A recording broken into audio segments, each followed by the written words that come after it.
to Minding Your Business, the show for entrepreneurs. I'm your host, June Middleton. We have with us this evening my just wonderful budding entrepreneur who is back now for, believe it or not, the 7th session in starting her business. We've been through quite a bit with her, talking about budgets and marketing and equipment, and now we're getting down to the very serious part of forming that business entity, that formation, and we're going to get into that this evening. She also has with her one of her clients, I'm happy to say already, who also is an entrepreneur, Van Mobley, and I'm going to talk to him some tonight about his business, because the last time he was here, we really didn't get a chance to find out what it is that he does. But we're going to do that this evening. I am happy to have back on the show Tracy Hyter-Suffern. Tracy, hi. Hi. Welcome again. Back. Yeah. 7 shows, I can't believe it. Can you believe that? I know. I know. 7 Thank tough you so much for having me. sessions Yeah. on how to start your own business. And I mean, I just get more and more worked up and excited that we're getting closer and closer to you actually forming your business. I feel like I'm having a baby. Not here on this show. That would be, well, they did do it on some show, but no, we're not at that point yet. But again, thank you for doing this and going through this. And since we last met, what have you been working on or concentrating on? I've been doing so many things. It's amazing that, you know that saying, when the student is ready, the teacher appears. And I've had so many questions that you've been helping me with. What happens when I leave and I start working on different parts of forming the business, the information that I'd been looking for so long, but maybe wasn't so committed to because I was indecisive. Now that I'm getting closer and closer to the sort of business I want, type of corporation I want to form, the information is just coming. So, great. For example, one thing that I've been doing is I took your advice about not being so interested in putting client information online, to go more low-tech with that than high-tech, for confidentiality and security issues and other reasons as well. So I was interested, for example, in QuickBooks Online. So instead, what I've been doing is looking into purchasing QuickBooks. Now, QuickBooks is an accounting software program. So of course I know nothing about accounting, so I wanted to learn to use QuickBooks, so at least I will then know what I don't know and can ask proper questions. So I was looking for a course and hadn't been able to find any that were in my budget, which was free. And I like that. Lo and behold, I found a free course, and I start on Monday. Oh, that's great. Now, how long will it run?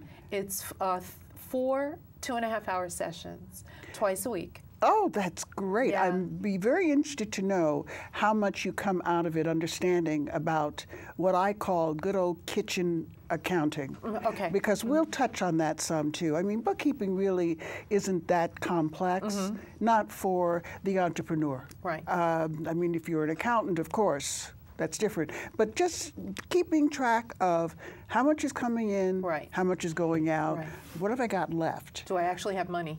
Right, yeah. So, I mean, that's the basic premise of keeping your books and records.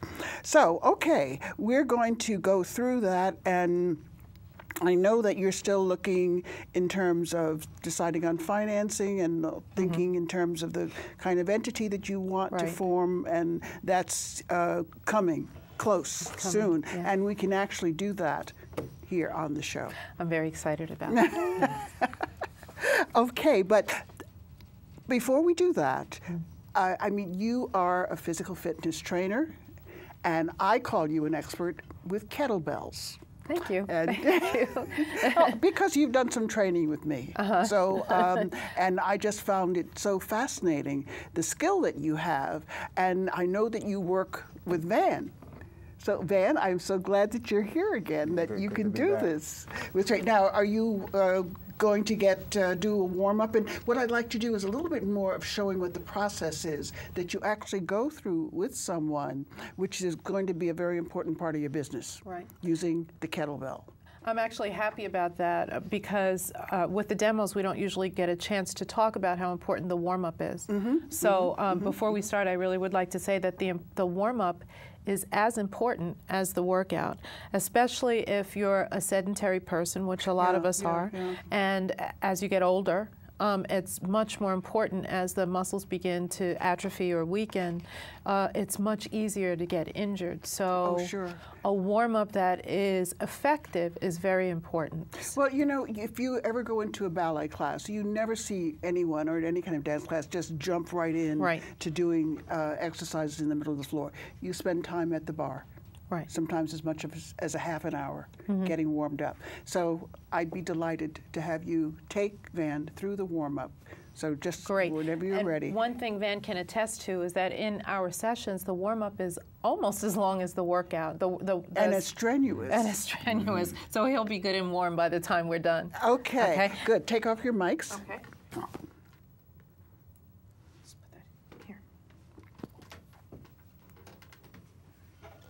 Okay, so we cheated a little bit and we warmed up a little bit before the show began. So we'll do a little abbreviated warm-up. What I like to do is what's called a dynamic warm-up. So we're going to get the joints moving a little.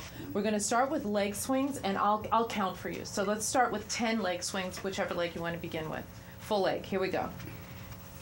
1, 2, 3. So engage your core so that you can keep your balance. 5, 6, 7, 8, 9.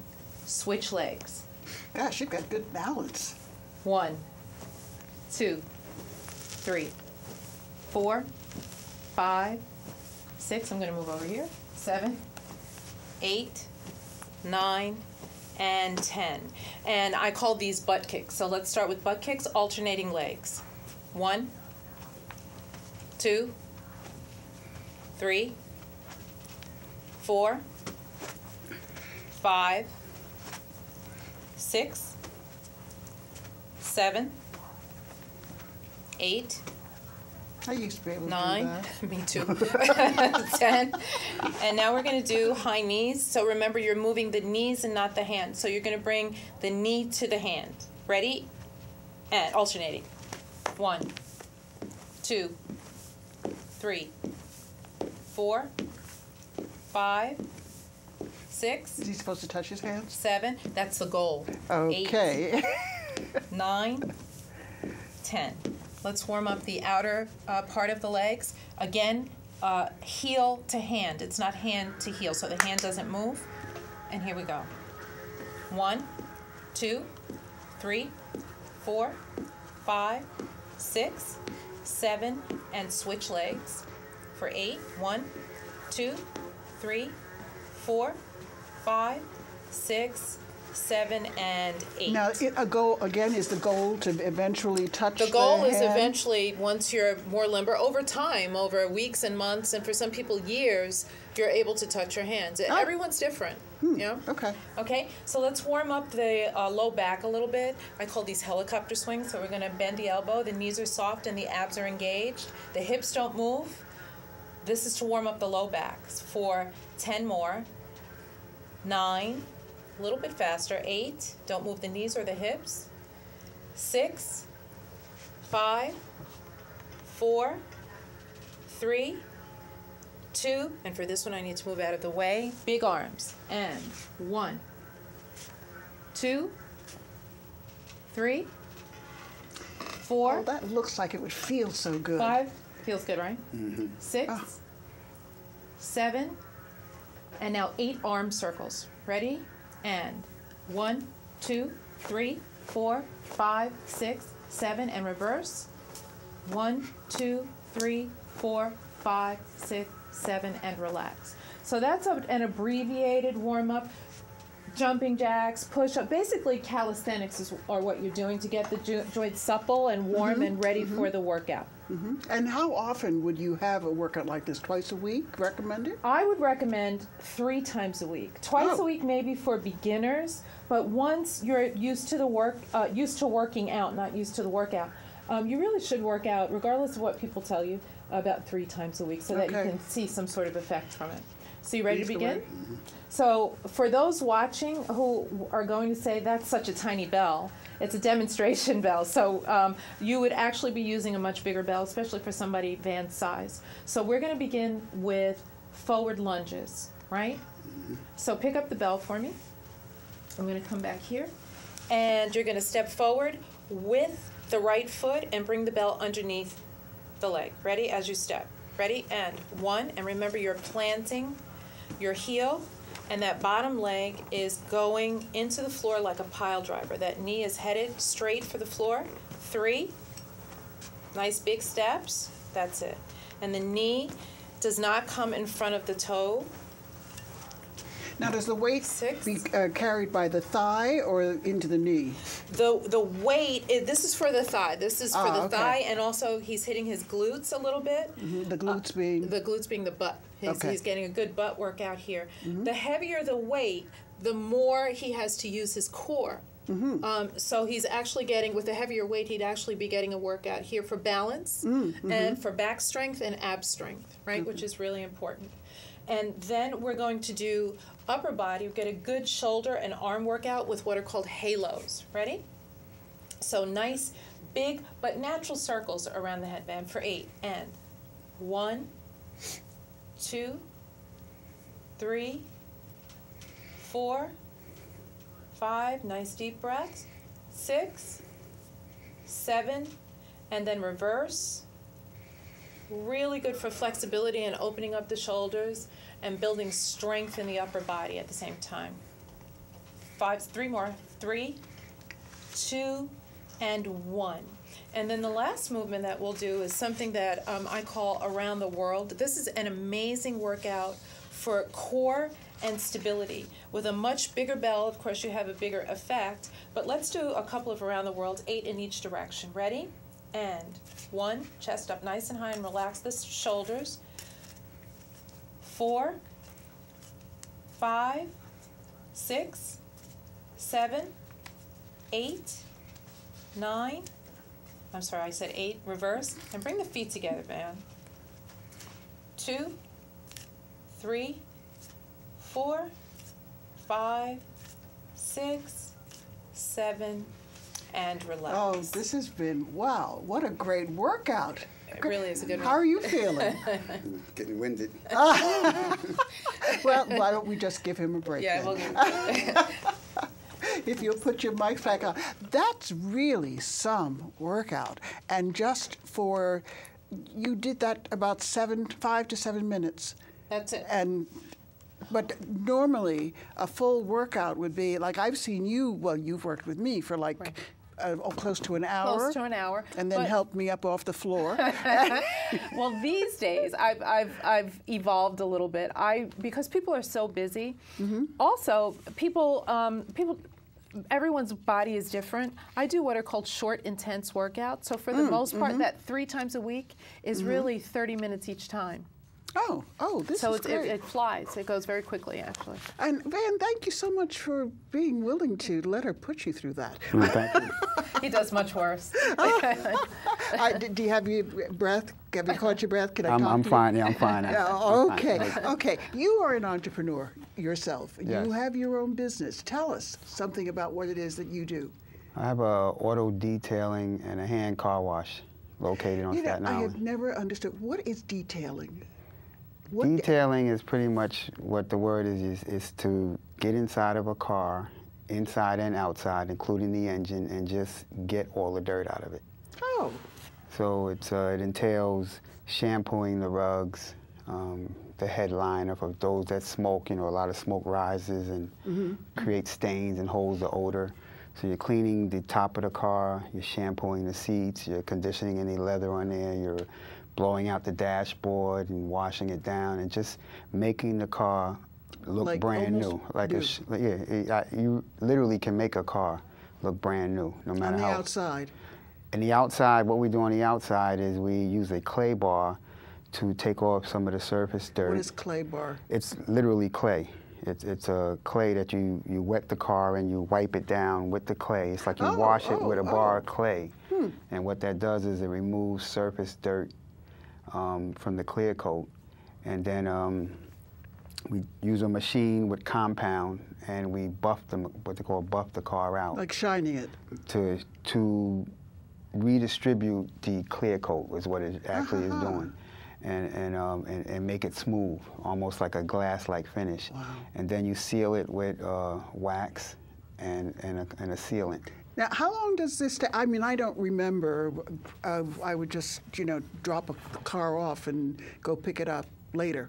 But I mean, how long actually does this take? Depending on the condition of the car and the color of the car, it could take anywhere from 2 to 5 hours, and also the size of the car. Now, when you do this, do you charge by the hour, or do you charge by the job?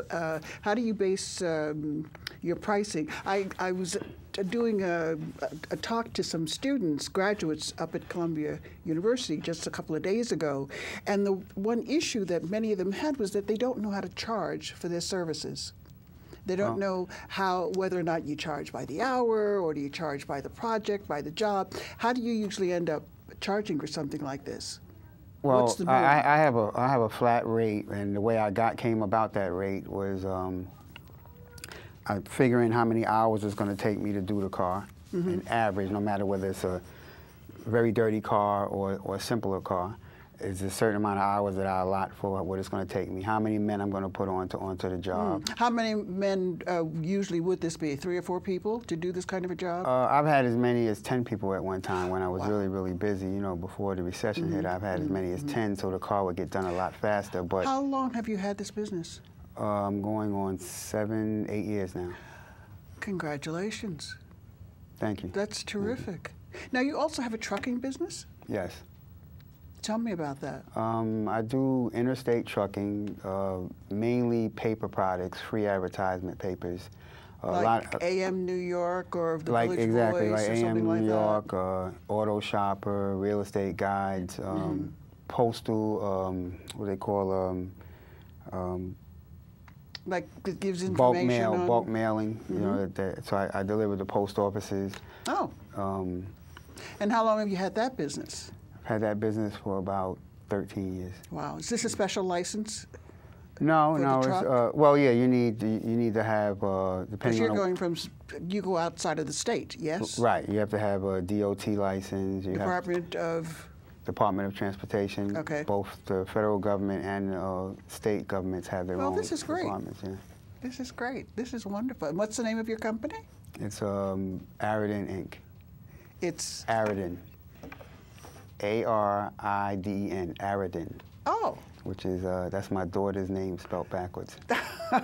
Okay. Well, that is delightful to hear about that, and I'm so glad that you coming back on the show, you have a chance now to talk about your business, and for that you've been doing it for so long. Thank you for the opportunity. Yeah, appreciate it. Yeah. Oh, and where is your business located? We're located on Staten Island, so I house my trucks. That's a big island. Where on Staten Island are you? St. George. Oh, okay. St. George. Okay. Now, is that near the ferry? It's near the ferry. It's right. Oh, that's good. So you you get get off the that ferry. kind I'm of about traffic. an hour. I mean, not an hour. About 10 minutes away from the ferry. Oh, good, good, good. Well, thanks so much for telling us all about it, and I look forward to you telling us more about how business is getting better and picking up for you, and because I believe that things are sort of turning around in every industry. Yeah. So Tracy, let's get back to you and your business and the development of it, and you're so close. You are so close to opening the doors. I am. It's been a long, I feel like I'm having a baby. It's actually been a really long birthing process filled with fits and starts and life and indecision and fear and all the things that that hold people back from doing this kind of thing. The fear of the risk. The fear of the risk. Yeah. But I'm finally learning that the very thing that and I think a lot of people who want to do a lot of things, not just open a business, the very thing that has been holding me back from taking the plunge, I believe, is the thing that you need to embrace, and that is the fear of failure. especially depending on how you look at it.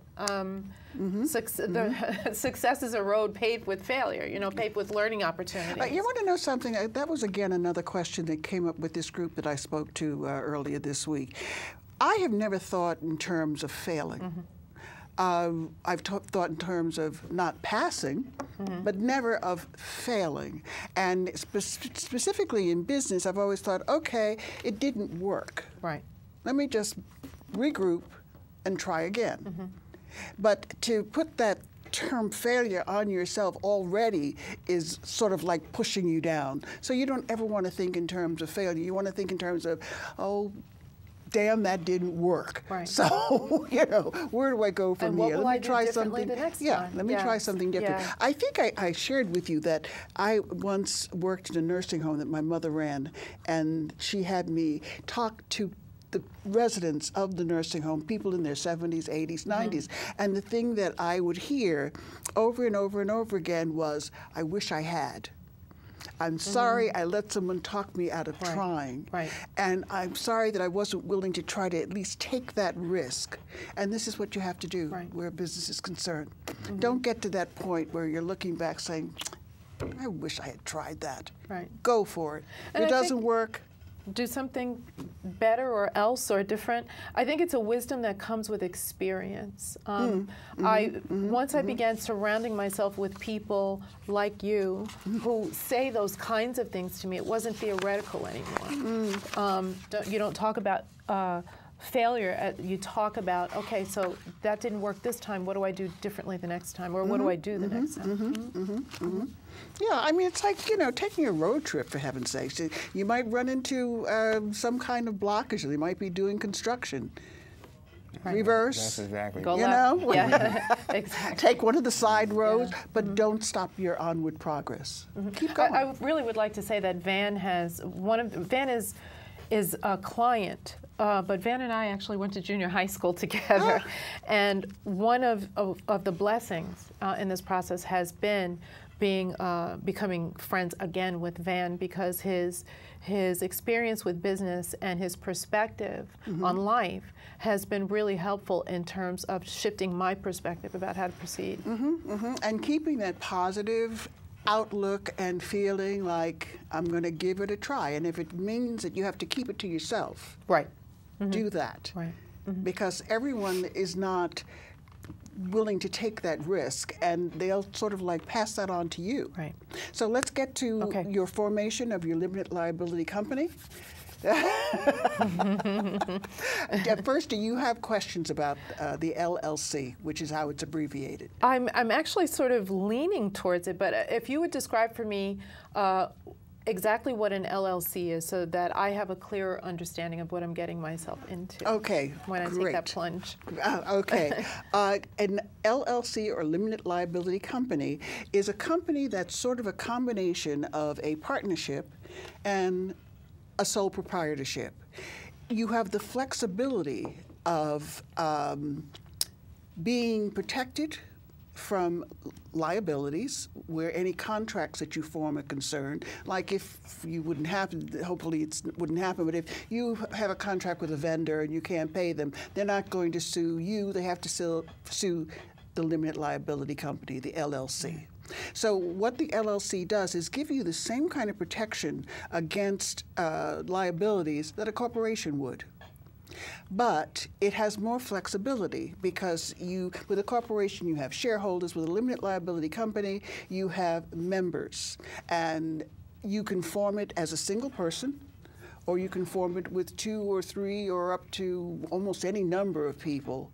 And you all will have membership interests. You're called members, as opposed to being called shareholders.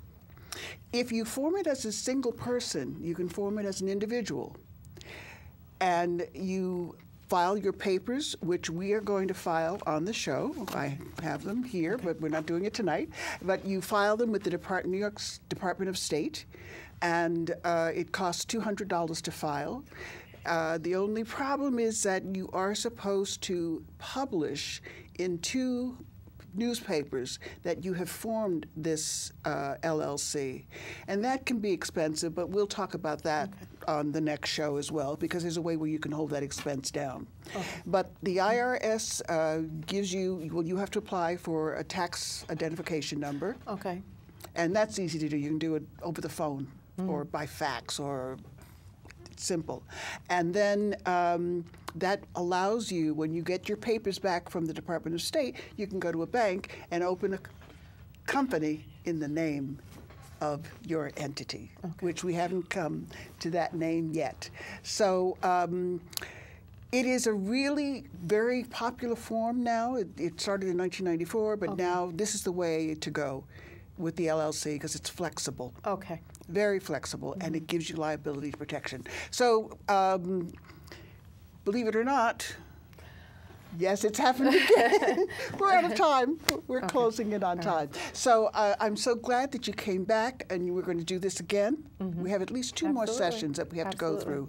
And thank you so much. Thank you For coming and telling us about your business. And I want to thank our crew, Travis and Ed, and especially Rich and Manhattan Neighborhood Network for making this show possible. And you're watching Minding Your Business, the show for entrepreneurs. See yourself where you want to be and stay positive. Think in terms of, I want to do this, I'm going to give it a try. Do you have any last questions? What would you like to cover on the next show that we do? I want to fill out that form. I can't wait. Go for it. I'm ready to do that. I like that. I like that very much. How about you, Van? Anything that you have a question about that you'd like answered where business is concerned? Do you have an entity, or do you? I have an LLC for the car wash, and I have a corporation for the trucking. That's interesting. Why did you form a corporation? Was this before you were aware of the LLC? Yeah, I did it in the 90s, yeah, so it was probably, I probably didn't have the information at the time. Well, also, too, I think I mentioned the LLC didn't come to pass here in New York until 1994. Right. It's really still a relatively new form of business, but it's just so flexible. It's expensive to form. I think I told you it's $200. But you can get it expedited for $25 overnight, for $75 in the same day, or for $175 in 2 hours. So it's very easy to maintain, especially as a single individual. So this has been great.